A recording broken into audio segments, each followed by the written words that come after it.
Fat ओय okay सर्वत्र उपलब्ध आहे का ते आपल्याला सगळीकडे इझिली अवेलेबलच येतं ग ते सहज उपलब्ध आहे सहज उपलब्ध आहे कोणाला आवडत नाही सर्वांना आवडतो आणि हा आपला इंडियन पुडिंग आहे पण खरवससाठी लागतं आपल्याला चिकाचं दूध आणि ते सगळीकडे आणि पूर्ण वर्षभर अवेलेबल नसतं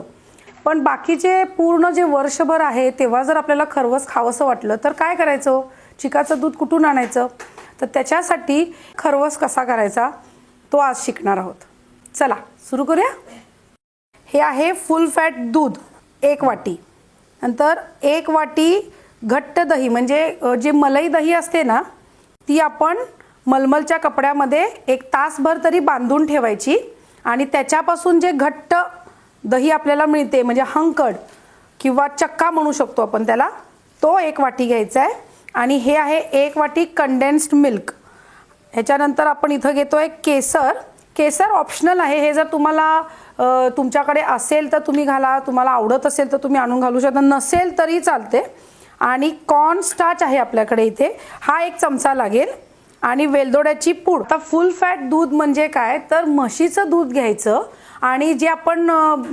साय वगैरे काढलेली नसते आता बरेच ठिकाणी टोंड मिल्क म्हणून मिळतं आणि फुल फॅट दूध म्हणून मिळतं तर टोंड मिल्क म्हणजे काय तर त्याची क्रीम आधीच काढून घेतलेली असते आणि ते नुसतंच दूध असतं म्हणजे प्रोटीन्स असतात फॅट्स नसतात आणि फुल फॅट दूध म्हणजे काय त्याच्यामध्ये क्रीम असतं जेव्हा आपण दूध उकळतो आणि थंड झाल्यानंतर फ्रीजमध्ये ठेवतो तर त्याच्यावर जाडसर अशी साय येते तर ह्याच्यासाठी जे आपण फुल फॅट दूध वापरणार आहोत तर ती क्रीम काढायची नाही दूध गरम करून थंड झाल्यावर लगेच वापरायचं फ्रीजमध्ये ठेवायचं नाही आता साहित्य आपण पाहून घेतलेलं आहे आता ह्याच्यासाठी काय करायचं आपल्याकडे स्टीमर असेल तर स्टीमर घ्या जर कुकर असेल तर कुकर घेऊ शकता त्याच्यात पाणी घालून आपण पाणी उकळत ठेवायचं आहे आणि आता आपण ह्याची कृती बघायची तर मिक्सरमध्ये पहिला आपण दही घालायची कंडेन्स्ड मिल्क घालायचं कंडेन्स्ड मिल्कमध्ये शुगर भरपूर प्रमाणात असते त्यामुळे आपल्याला ह्या रेसिपीमध्ये शुगर घालायला लागणार नाही आहे आणि आता दूध 1 मोठा चमचा कॉर्नस्टार्चचा आता हे सर्व आपण एकत्र मिक्सरमध्ये छान फिरवून घेऊ ह्याच्यात गुठल्या होता कामा नाहीत व्यवस्थित एक जीव झालं पाहिजे आणि त्याच्यानंतरची प्रोसेस बघूया हे 3/4 भरून घ्यायचं हां पूर्णपणे भरायचं नाही मी केसर घालते याच्यावरून नंतर वेलदोड्याची पूड ही तुम्हाला हवी असल्यास डायरेक्ट आपल्या मिश्रणात पण थोडीशी घालू शकता आता हा आपला जो स्टीमर आहे त्याच्यात आपण ऑलरेडी पाणी गरम करायला ठेवलेलं आहे आता हे आपल्या या स्टीमरवर ठेवायचं आता बरोबर जरासं एक 5-1 मिनिटं आपल्याला मोठ्या गॅसवर ठेवायचं आहे आणि 5 मिनिटांनी मीडियम फ्लेमवरती आपण ह्याला शिजू देऊ जवळपास एक 20 मिनिटं तरी ह्याला पाहिजे शिजण्यासाठी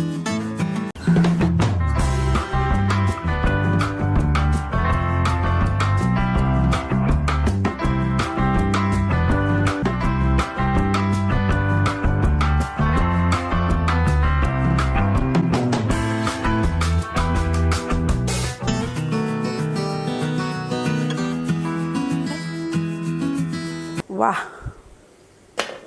छानच कलर पण छान आलाय आता गॅस बंद करू हे जे भांडं आहे हे बाजूला काढून नॉर्मल टेम्परेचरला म्हणजे रूम टेम्परेचरला येईपर्यंत आपण बाहेर ठेवायचं एक अर्धा तास आणि नंतर फ्रीजमध्ये काढून ठेवायचं फ्रीझरमध्ये नाही फ्रीजमध्ये काढून ठेवायचं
एक नंबर झालाय,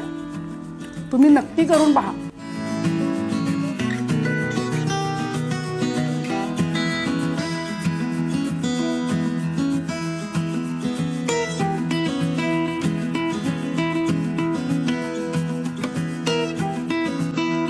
अरे वा, हुशार झाले मी. पहिल्यांदा फर्स्ट मध्ये येस म्हटले नाही. हो मस्त, खोटं बोलत नाही मी. दूधवाल्याची मुलगी आहे. हा, दुधाचा बिझनेस करत करतच मी लहानाचं मोठं झालो. जून जुलै ऑगस्ट असतं ना, हे म्हशी व्यातात त्यावेळेला दूध पण भरपूर असतं. आमच्याकडे खरवस खरं वर्षभर अवेलेबल असतो. आम्ही चिकाचं दूध फ्रीज करून ठेवतो, बर्फ बॉटल्स मध्ये घालून, आणि मग त्याचाही खरवस करता येतो.